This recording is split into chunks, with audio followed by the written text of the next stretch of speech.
Imos coa información deportiva. Cardeñosa dimite como adestrador do Boiro buscando o mellor para o equipo. O club agradece ao Pobrense a súa profesionalidade e compromiso dende a súa chegada.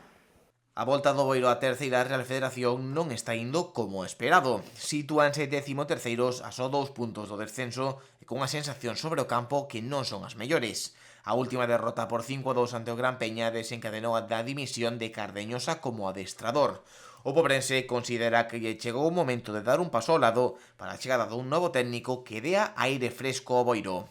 Malia seguir fora do descenso e non atoparse nunha situación crítica, Cardeñosa afirma que o equipo non conseguía transmitir boas sensacións. O 5-2 este domingo fixo volver ao Boiro os erros individuais groseiros, sinalando o xa ex-entrenador que con moi pouco perigo os rivais sempre lles fan dano. Pola súa parte, o Club Deportivo Boiro presentou a decisión de Cardeñosa cun comunicado onde anunciaban a súa renuncia logo da reunión mantida coa directiva do club. Agradecenlle así o seu compromiso e profesionalidade dende a súa chegada ao equipo a temporada pasada e desexándolle o mellor nos futuros proxectos. Con toda a segunda volta por diante, agora o Club Deportivo Boiro enfrontase ao traballo de atopar o adestrador idóneo para mudar a situación e alonxarse definitivamente do descenso.